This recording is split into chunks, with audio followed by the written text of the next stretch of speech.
O pai desse meu medo de agora veio montado no nariz vermelho de minha mãe, que forçava um sorriso para ocultar de suas crianças, no pátio da escola, o peso da repressão. Não saberia traduzir-nos que há horas certas para falar, pensar e discordar. No entanto, não pôde impedir que o montador de seu nariz violentasse meus olhos e me engravidasse o coração com um pavor pulsante que jamais poderei abortar, e carrego comigo, cravado nos gestos, enterrado nos olhos, com o incômodo de uma mãe que guarda no ventre o filho de um estupro. Isso aqui está dentro de um contexto, né? Porque eu falo que, nesse capítulo, eu falo que nós estávamos na escola, porque a escola ficava no sindicato, onde nós estudávamos, eu e minha irmã mais velha, não a Lúcia, a Laura, a Lúcia era bebê. E a minha mãe chegou, nós estávamos cantando na escola, e no pátio, para alguma atividade que ia ter na escola, e a minha mãe surgiu, e eu vi minha mãe, e eu percebi que o nariz dela estava vermelho, e eu percebi que ela tinha chorado, e na hora eu já imaginei que tinha acontecido alguma coisa com meu pai. Então, por isso, esse poema, ele tem, assim, essa simbologia, né? Porque ela... pelo nariz vermelho, eu percebi que alguma coisa tinha acontecido com meu pai, e aí ela não podia, ela estava tentando esconder de nós, aí esconder o peso da repressão, né? Então, porque ela não saberia dizer para a gente que tem horas de falar, que podia falar ou não falar. Nós éramos crianças, eu tinha 6 anos de idade, a Laura mais velha tinha 8 e a Lúcia era bebê, né?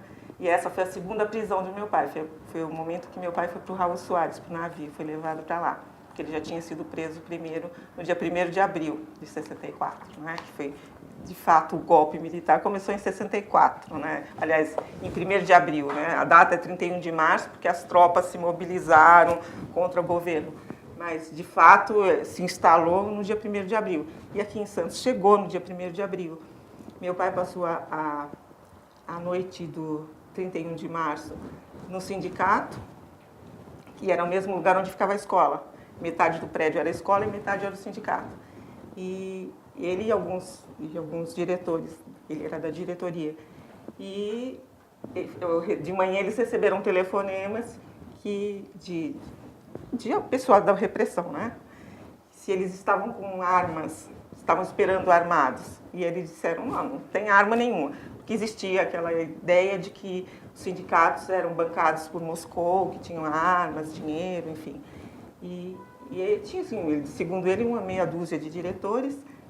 E aí chegaram, assim, ele diz assim, uns 200, que, claro, uma forma de dizer, mas eram muitos policiais, militares da Força Pública, na época era Força Pública, Polícia Marítima, enfim, muita gente para prender meia dúzia de diretores sindicais.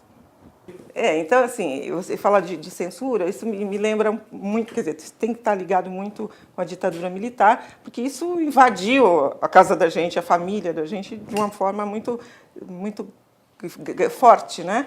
E a partir do dia 1º de abril de 64, que foi quando o golpe aconteceu. Então, normalmente a imprensa, de um modo geral, fala de 68, do AI-5, que foi muito grave, que foi aí sim que a ditadura se instalou, mas na nossa família a ditadura se instalou no dia 1º de abril de 64, quando meu pai foi preso pela primeira vez.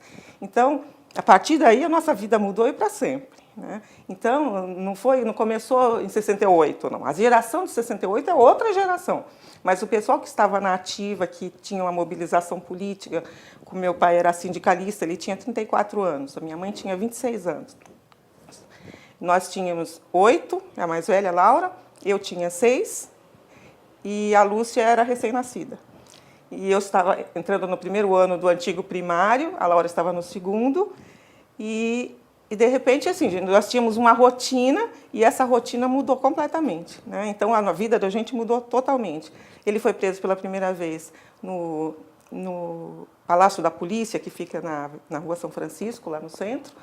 Ele e outros sindicalistas, porque o alvo principal no início foram sindicalistas, foram sindicatos. E Santos tinha uns sindicatos muito fortes, né? Mobilizados bastante. E Santos é tanto chamada Cidade Vermelha, né? E o alvo principal foi esse pessoal. Então, eles foram presos pela primeira vez e eles soltaram presos correcionais para dar lugar para presos políticos. Então, esse pessoal foi primeiro preso. Então, era o pessoal da ativa. Então, era uma primeira geração que, durante o governo do João Goulart, fazia mobilizações, e essas mobilizações eram legais, não existia nada de ilegal. A partir do golpe militar, toda essa participação política deles anterior passou a ser ilegal. Então, a lei retroagiu. Lei nenhuma retroage, mas a lei retroagiu. Então, eles foram punidos por coisas que eles fizeram antes.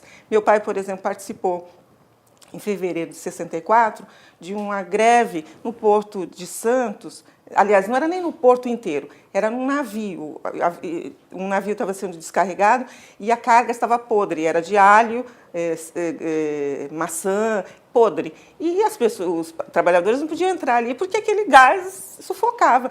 E eles paralisaram as atividades. E ele era sindicalista, estava ali dando apoio a eles. Até que eles tivessem máscaras, enfim, condições para entrar dentro do navio. E isso não era ilegal. E ele era funcionário das docas, estava afastado porque estava na diretoria do sindicato.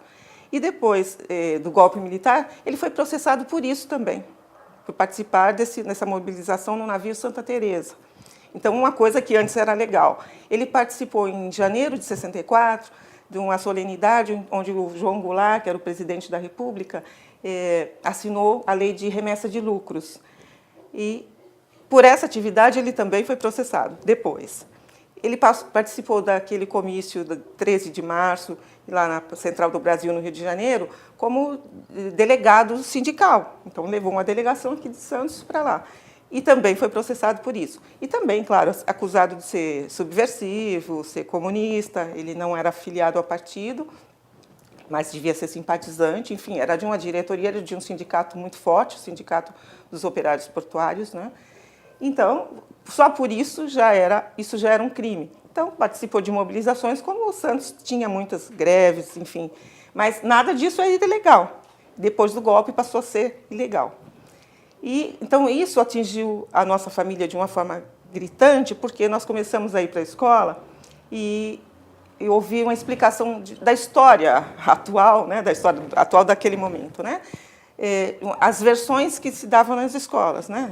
Isso nós fomos do primário, antigo ginásio, o segundo grau, faculdade. Eu fiz 2 faculdades, letras, jornalismo. Eu fiz todo o meu período de estudo, tudo durante o período militar.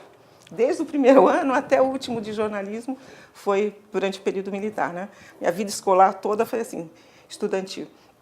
Então, nós ouvíamos uma história na escola e, em casa, quando nós comentávamos as coisas, meu pai dizia, cuidado, não é assim.